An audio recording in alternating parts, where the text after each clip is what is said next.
Assalamualaikum warahmatullahi wabarakatuh. Kembali lagi bersama di pembelajaran prakarya dan kewirausahaan untuk kelas 11.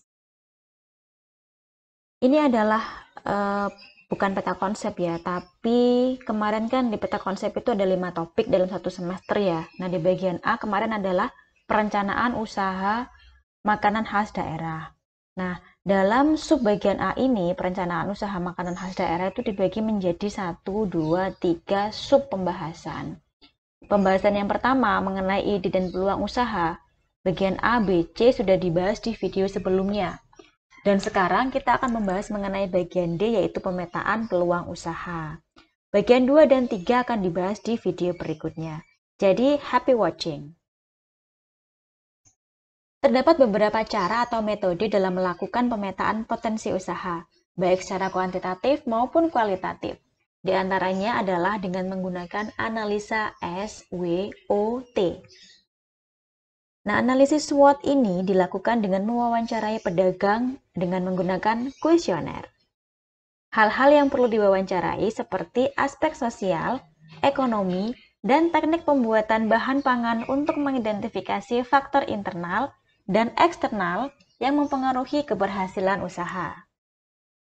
Analisis SWOT adalah suatu analisis terhadap lingkungan internal dan eksternal wirausaha atau perusahaan, di mana analisa internalnya itu lebih menitik beratkan pada kekuatan atau strength dan kelemahan atau weakness.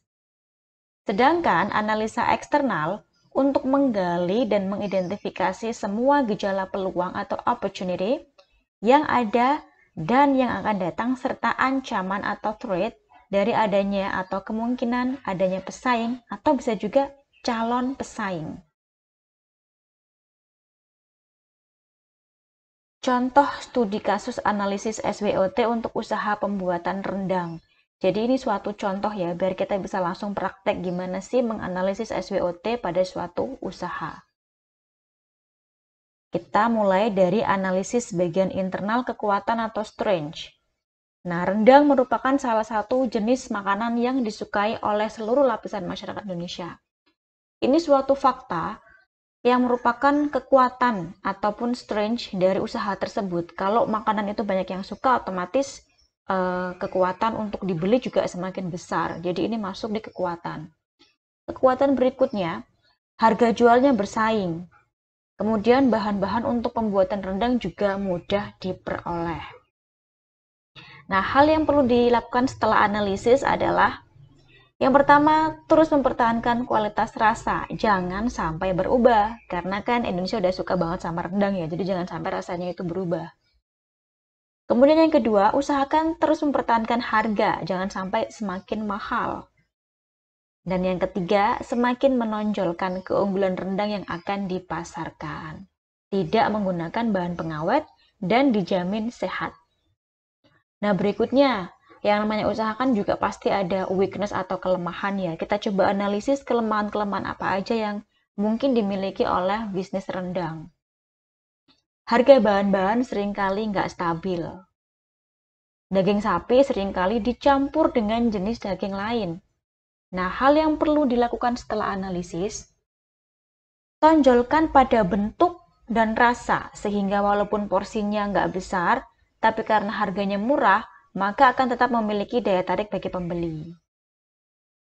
Telitilah dalam membeli daging, kenali bentuk daging sapi asli dan daging lain, misalnya babi, dan bentuk daging sapi yang sudah dicampur dengan daging yang lain. Jadi, kalau pengen usaha rendang, harus pinter milih daging sapi asli. Berikutnya kita analisis kesempatan atau opportunity. Dapat melayani pesanan pesta atau catering. Jadi kesempatan itu adalah peluang-peluang apa saja yang bisa dijadikan momen untuk kita bisnis di bidang rendang. Dapat buka warung makan atau restoran dengan menu khas rendang yang lezat. Jadi itu kesempatan kan buat kita.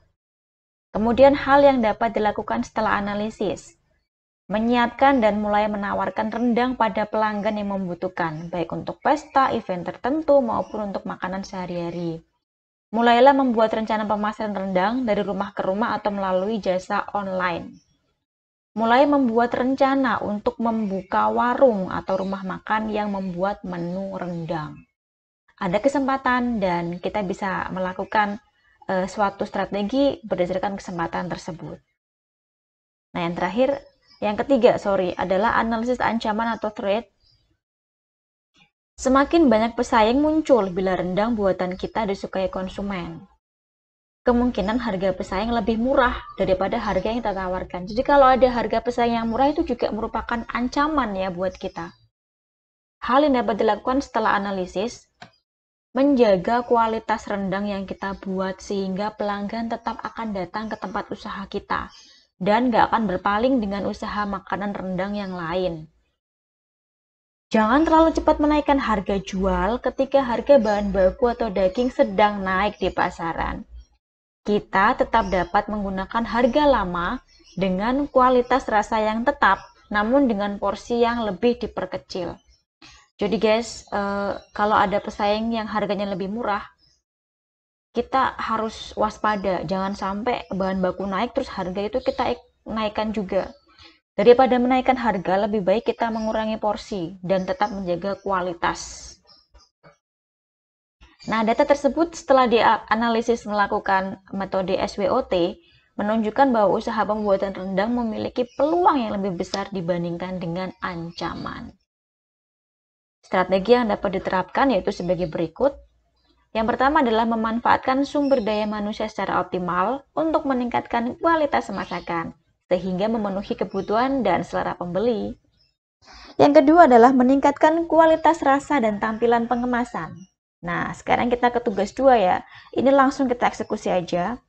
Coba kalian cari salah satu jenis makanan khas daerah yang ada di sekitar lingkungan. Jadi nggak usah jauh-jauh ya, di sekitar kalian aja ada usaha apa, makanan khas daerahnya. Kemudian silakan lakukan pemetaan peluang usaha berdasarkan analisis SWOT, Strength, Weakness, Opportunity, sama Threat dalam LK2. Bentuk LK-nya seperti ini ya guys ya. Jadi yang pertama itu silakan dituliskan nama makanan khas daerah. Misalnya di sini ada milih tadi kan rendang ya, terus kamu pengen apa lagi? Misalnya becek ya kan, atau mungkin yang khas daerah Tuban itu misalnya rajungan, atau mungkin juga kerang, atau mungkin juga apa tuh belut goreng, belut bakar, belut geprek dan lain sebagainya. Terus kamu kasih tabel analisis SWOT, tabelnya seperti ini. Jadi ada nomor 1, 2, dan seterusnya, kekuatannya apa, produknya itu, kelemahannya apa, produknya itu, kesempatan atau peluangnya apa, lalu ancaman atau threat-nya apa. Nah, itu nomor 2 ya. Nomor 3, kalian tuliskan berdasarkan data tersebut dan setelah dilakukan analisis SWOT menunjukkan bahwanya ini sama dengan ini ya. Sama dengan, nah ini. Apakah peluang lebih besar daripada ancaman ataukah sebaliknya? Kemudian kamu kasih juga tambahan strategi yang dapat diterapkan untuk meningkatkan bisnis tersebut. Silahkan dikerjakan dan thanks for today. Saya akhiri. Wassalamualaikum warahmatullahi wabarakatuh.